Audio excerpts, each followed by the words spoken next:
16 जुलाई 2021 जब सूर्य और शनि आ जाएंगे आमने सामने, तब समसप्तक योग का होगा निर्माण। ऐसे में किन राशियों को झेलनी पड़ेगी परेशानियां? देश दुनिया से लेकर कहां कहां आएगा भूचाल? देखिए सिर्फ धर्म ज्ञान पर। नमस्कार, धर्म ज्ञान के दर्शकों का स्वागत है। मैं कविता राणा और मेरे साथ मौजूद है हमेशा की तरह जाने माने ज्योतिषाचार्य मयंक शर्मा जी। धन्यवाद कविता जी। धर्म ज्ञान के सभी दर्शकों को मेरी ओर से बहुत बहुत नमस्कार।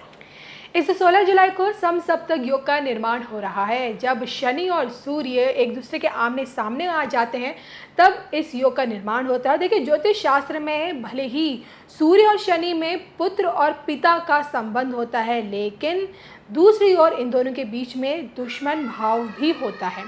और ऐसे में शनि सूर्य का ये समसप्तक योग आखिरकार देश दुनिया के लिए कैसा रहेगा, हमारे देश की राजनीति के लिए कैसा रहेगा, और ख़ास तौर पे कहाँ कहाँ प्राकृतिक घटनाएं घट सकती हैं और क्या कुछ इन आने वाले 30 दिनों में देखने को मिल सकता है, इसको लेकर आज हम बात करेंगे मयंक शर्मा जी से। जी बिल्कुल।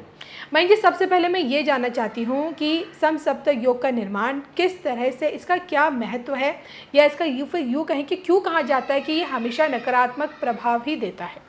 देखिए, समसप्तक योग क्या मतलब है, यानी कि कोई ग्रह सामने बैठा है, उसके सामने दूसरा अशुभ ग्रह बैठ जाए। जब जब शनि के सामने, यानी कि शनि अगर इस समय मकर राशि में चल रहे हैं और मंगल इस समय कर्क राशि में चल रहे हैं, तो जब दो शत्रु ग्रह एक साथ बैठते हैं तो तब भी समसप्तक योग का निर्माण होता है, और जब दो मित्र ग्रह एक साथ आमने सामने बैठते हैं तो भी समसप्तक योग का निर्माण होता है। लेकिन जब दो शत्रु ग्रह बैठते हैं तो वो अहित करते हैं, नुकसान करते हैं। अभी अगर ग्रह स्थिति पर देखें, आज की ग्रह स्थिति पर देखें, तो सूर्य जो है इस समय कर्क राशि के 16 जुलाई से कर्क राशि में प्रवेश कर जाएंगे और सूर्य पुत्र शनिदेव मकर राशि में होंगे। तो ये ज्योतिष में इस योग को सबसे अशुभ योगों की संज्ञा में गिना जाता है, क्योंकि पिता पुत्र होते हुए भी इनकी शत्रुता है। और सूर्य जब समसप्तक योग बनाएगा शनि के साथ तो वो बेहतर नहीं रहेगा और कहीं ना कहीं परेशानियों में इजाफा ही करेगा। ऐसे में मैं सबसे पहले ये जानना चाहती हूँ कि समसप्तक योग का हमारे देश की राजनीति पर कैसा प्रभाव देखने को मिल सकता है? देखिए, इस समय समसप्तक के निर्माण के कारण देखिए कई राज्यों में बड़ी उठापटक देखने को मिलेगी। राजनीति में गलत तरह की बयानबाजी इस समय हो सकती है जी। अपनी ही पार्टियों में, कई पार्टियों में मतभेद हो सकता है, क्योंकि सूर्य शनि की युति के कारण इस समय महंगाई के चलते भी सरकार को आलोचनाओं का सामना करना पड़ सकता है। कुछ इस तरह की ग्रह स्थिति बन रही है इस समय। तो राजनीतिक दृष्टिकोण से ये जो योग है बिल्कुल शुभ नहीं रहेगा।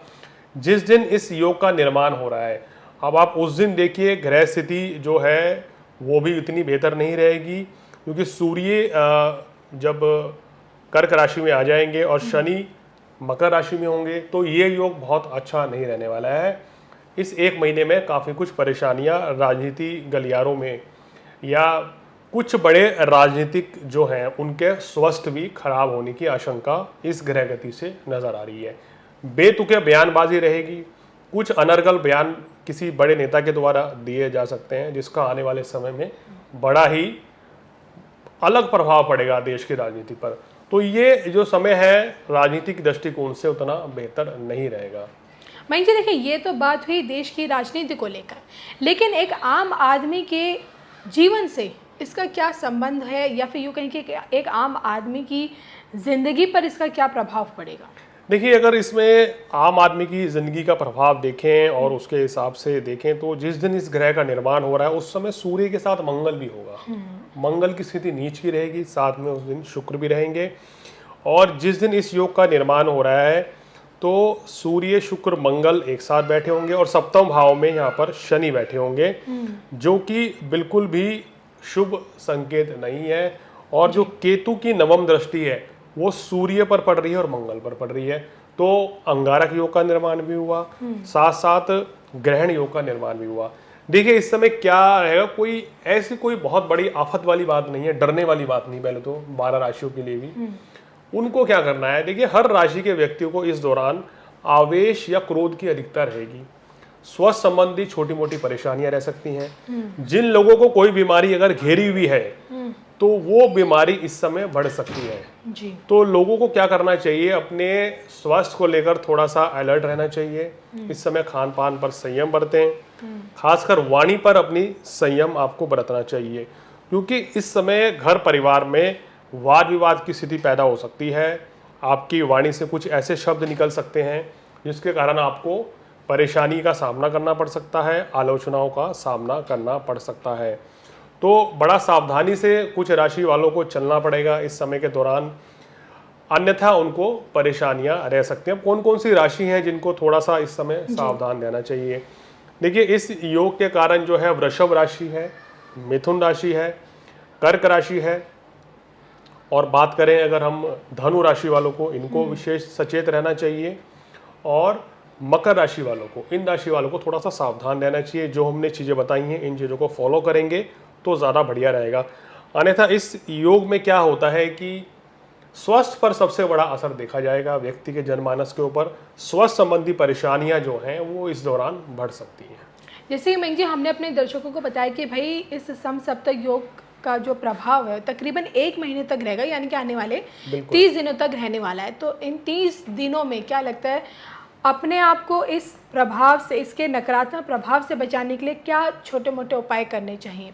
देखिए, इस दौरान आपको क्या करना चाहिए कि जब सूर्य शनि आमने सामने होते हैं तो आपको क्या करना चाहिए कि सूर्य देव को प्रसन्न करना चाहिए।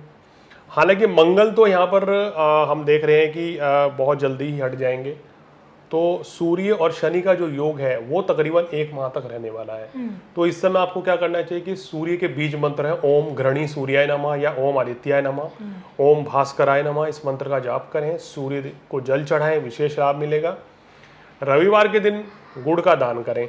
जिन व्यक्तियों की कुंडली में सूर्य शनि आमने सामने बैठे हैं उनको थोड़ी ज़्यादा परेशानी इस समय रहेगी, बाकी लोगों के लिए ये सामान्य से थोड़ा ज़्यादा इफेक्ट करेगा।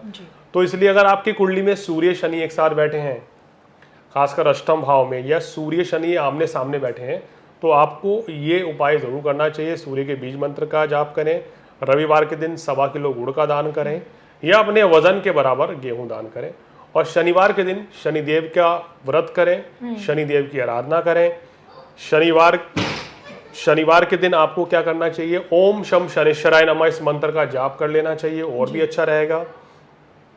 और साथ ही साथ शनिदेव की मूर्ति पर तेलाभिषेक करें, जिससे आपको कष्टों से और मानसिक तनाव से मुक्ति मिल जाए। देखिए, सूर्य कर्क राशि में चलेंगे और शनि जो है कर्क राशि को देखेंगे, तो लोगों में मानसिक तनाव, डर थोड़ा ज़्यादा इस समय रहेगा, और कहीं ना कहीं इस समय जो बीमारी चल रही है वो बीमारी भी कहीं ना कहीं थोड़ी सी बढ़ोतरी इस समय देखी जाएगी। तो सब लोगों को थोड़ा अलर्ट रहना चाहिए अपनी सेहत को लेकर खासकर, और जो मौसमी बीमारियां हैं वो इस दौरान बढ़ सकती हैं।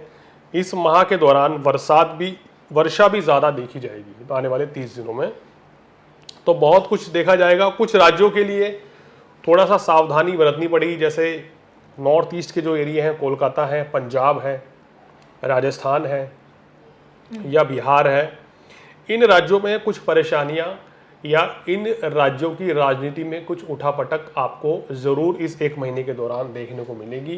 कुछ बयानबाजी और यहाँ पर जो स्टेटमेंट दी जाएगी उसका फ़र्क जो है आने वाले समय में कोई बड़ा बदलाव भी ला सकता है।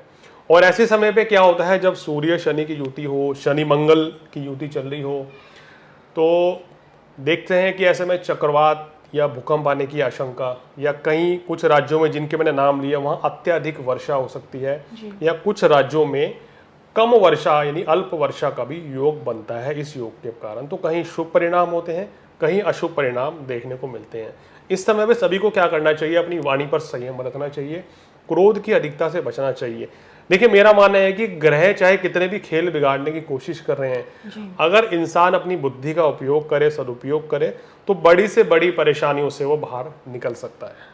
चलिए, तो ये थे हमारे साथ मयंक शर्मा जी, जिनसे आज हमने जाना कि भाई शनि और सूर्य के आमने सामने आने से बन रहे समसप्तक योग का जो निर्माण हो रहा है उसका प्रभाव देश दुनिया से लेकर देश की राजनीति से लेकर और आप लोगों की ज़िंदगी पर इसका किस तरह से प्रभाव पड़ेगा। इसी के साथ हम दोनों को दीजिए इजाज़त। लेकिन जाते जाते कुछ भी पूछना है, जानना है या फिर अपनी कुंडली दिखानी है तो उसके लिए इस नंबर के ज़रिए आप मयंक शर्मा जी से संपर्क कीजिएगा। तब तक के लिए नमस्कार।